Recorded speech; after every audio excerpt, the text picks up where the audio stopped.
Hello, folks. It's Flying Jake. You know, many people have their own stories of 9/11. Those of you who are old enough to remember that day, you all have a story to tell about where you were when 9/11 happened. Like that song by Alan Jackson says, "Where were you when the world stopped turning on that September day?" I can tell you exactly where I was.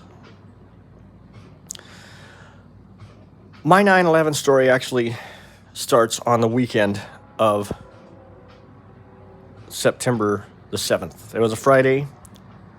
I returned home from my classes at the South Carolina Commission for the Blind and Visually Impaired, Ellen Beach Mack Rehabilitation Center in Columbia. And at the time, I was living with my mother in a 2-bedroom trailer in the small village of Cassett, which is about 9 or 10 miles from Camden, give or take. And, well, that weekend was great. I mean, I spent a lot of time with my infant niece, Jessica. She and her family lived in the neighboring town of Elgin.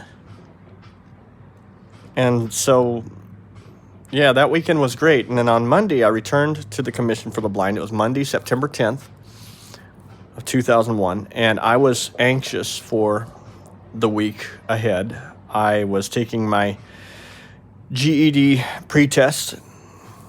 The GED test would take place in December. So I was anxious to get all this out of the way so I could take the test and hopefully I would pass. Well,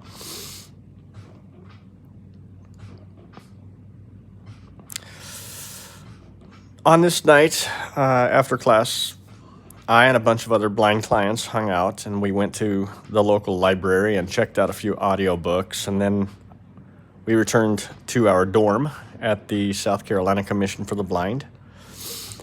And after supper, I settled in for the night and I read some books and worked on some assignments. And the last assignment to work on was an algebra assignment.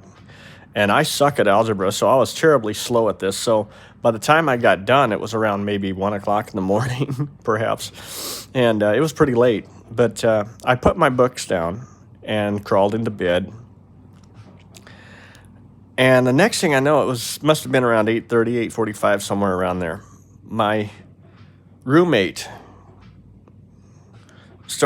he just shook the daylights out of me. Get up, get up, get up, get up, get up.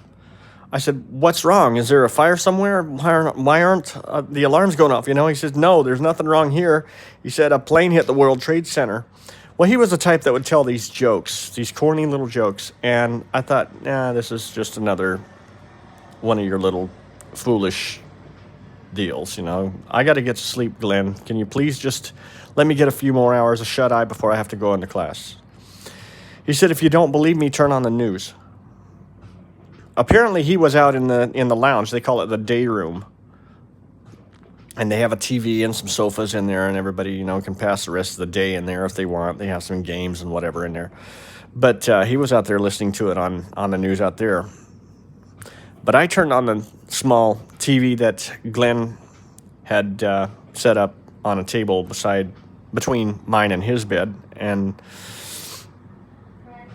just when I turned on the news, the second plane came in.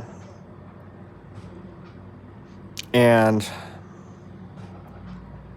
I think none of us would have taken this as being an accident. I mean, certainly I didn't. When that second plane hit, I knew this was terrorism. There was no way in heck the two planes hitting in such a close,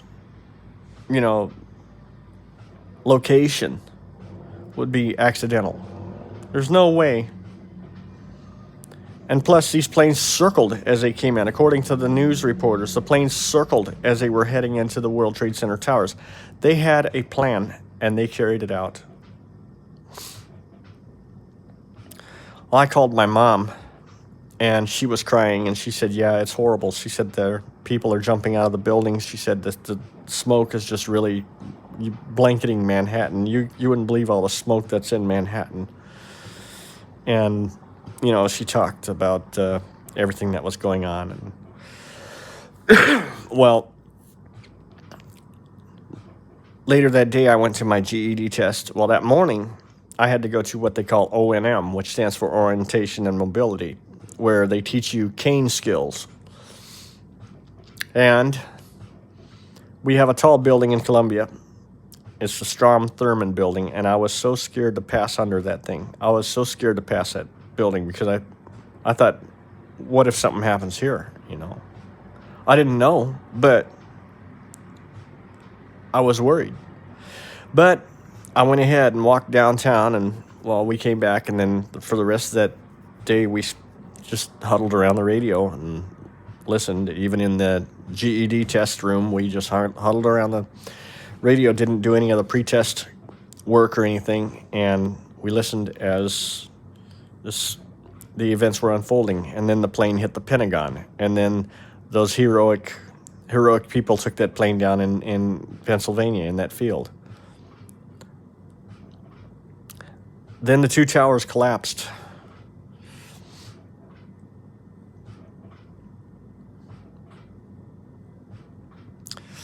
We didn't do anything hardly that day. And I remember the anger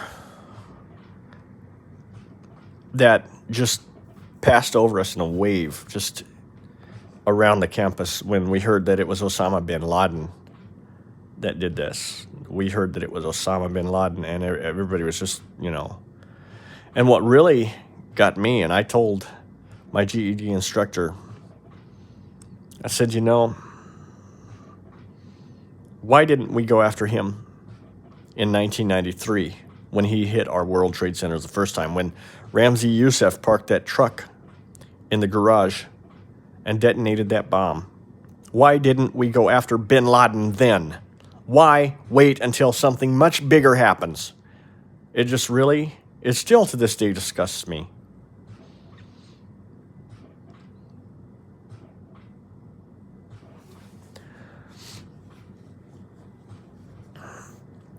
It was that evening, I got an itch. It was that evening when I realized the true impact of terrorism and what it can do.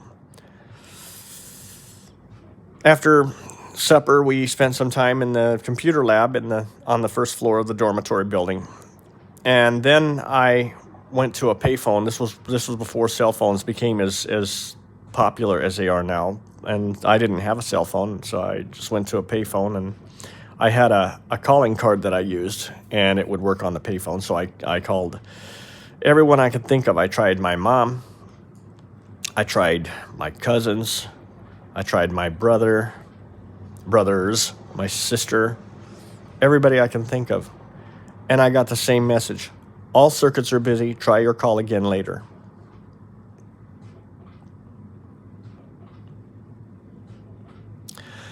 That was when I realized the true impact of any terrorism. It can impact so many infrastructures. It doesn't only hit the area that is the target point of impact, like the World Trade Centers, the Pentagon. No. It affects so many other things. For every person on board those planes, for every person in the World Trade Center towers, the Twin Towers, for every person in the Pentagon, each person had many more people, loved ones, friends, acquaintances, in one way or another, calling them. So you have to think, for every one person, you may have 10, 30, 20, 30, 40 on up people calling and just pigging the lines, trying to get through. The lines, the telecommunications network becomes swamped, inundated by all of these calls just flooding in. And therefore, I couldn't make it out. I couldn't call anyone. I was, basically that payphone at the Commission for the Blind was in lockdown. I mean, I couldn't reach out to anybody because the lines were busy. All circuits were busy. That is another impact that is a secondary blow of terrorism.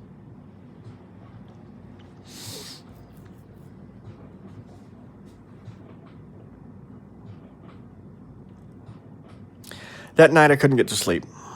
Every time I closed my eyes, I saw in my mind's eye a plane hitting a building, and I would just snap back awake. Wednesday, September 12th, was no different from Tuesday, the 11th.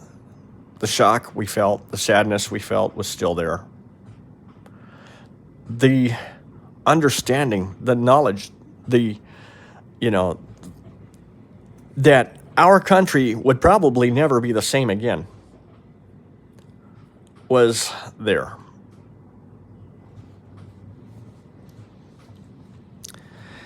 And 9/11, it's sad because, 9/11 was a day that brought us all together in unity. We were one party, one United States of America.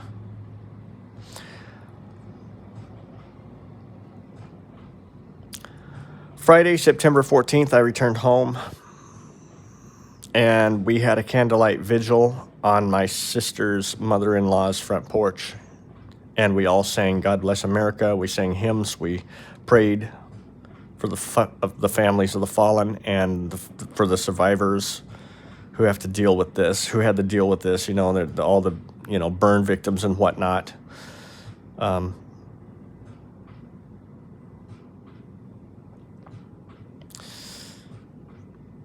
So basically that's my 9/11. It surely, made an impact on me and the people that I was acquainted with in one way or another. And I think it's only right that you all comment and tell your story about 9/11. Like the song says, where were you when the world stopped turning? Everybody has their own story to tell. The line that got me in that song was, in a crowded room, did you feel alone? I think we all felt that. We all felt this feeling of smallness. We were, like ants under this great hand of terrorism. I mean, terror was raining down from the sky, and there was nothing we could do about it. Planes were turned into guided missiles that struck our symbols of economic and governmental power and military power. And hadn't it been for Todd Beamer and the others on board Flight 93,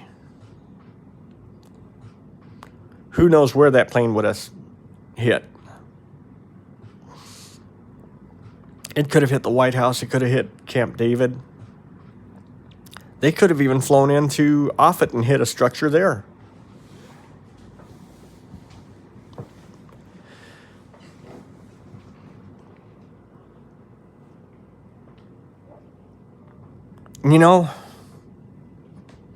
There are many people who have their own feelings about George Bush. I think that he was a lame duck in some areas. I think he was a great president in others. I think that he might have been set up by the previous party, but why the hell did he even ignore the CIA warnings that were sent to him pre-9/11? There are a lot of unanswered questions, and we'll probably never know the answers. But I'll tell you this much. I believe that it all began with William Jefferson Clinton and his bunch. Because on February 26, 1993, Friday, Ramzi Youssef parked a truck in a parking garage of one of the World Trade Center towers, and he detonated a bomb that caused major damage in that parking garage and killed and injured several people. Okay? We had enough time to get bin Laden from 1993 to 2001.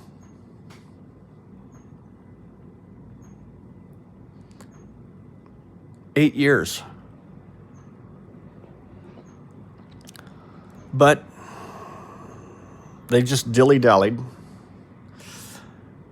And when he hit our embassies in Africa, we could have gotten him then. Nope. Slick Willie didn't do that.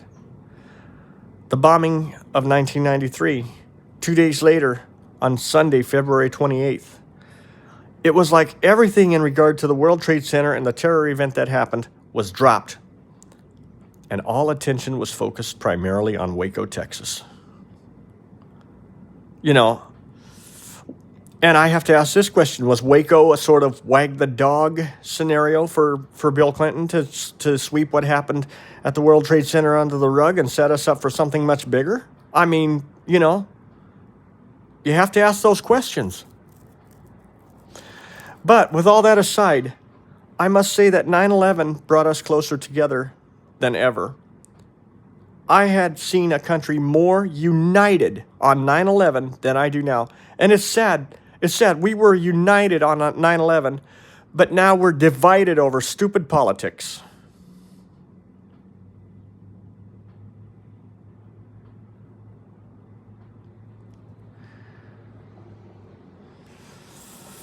But with all that aside, I want to close by saying that I hope you liked my story of 9/11. I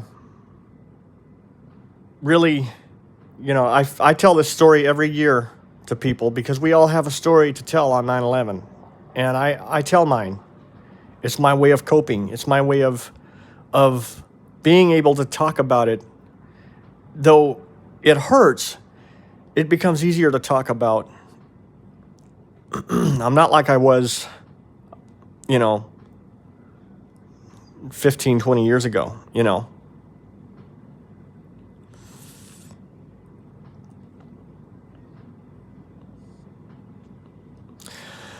But I hope you like this. This is, you know, I felt it right to do a video to commemorate this event, how terrible it was, but still an important one in our history. An important one to remember. Remember the fallen. Remember the good guys like Todd Beamer and Mark, Joel, Todd. I forgot all of their last names, but Todd Beamer stands out clearly. But all the other ones who, you know, stormed that cockpit and took over the controls on that day and brought that plane down in that field, they are true heroes. To remember the fallen, the innocent passengers of that plane who were going to see family members or returning from somewhere, going or coming from business trips, business runs, whatever the case may be. To remember the flight attendants, the pilots, the co-pilots.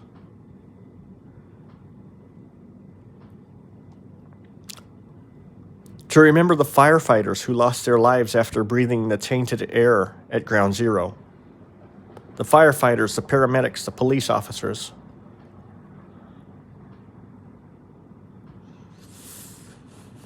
That's why I put this video together. Hit that like button, subscribe. Please, drop comments. Tell me about your 9/11. I want to read your 9/11 stories. Spread this, spread the link to everybody you can think of. Let them see the video. And put 9/11 stories in your comment sections. Put your 9/11 in there.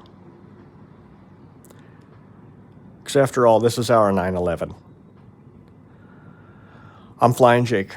I'll be back again with more YouTube content. Until then, God bless every one of you. God bless the United States of America. And let's remember the fallen. Let's remember 9/11.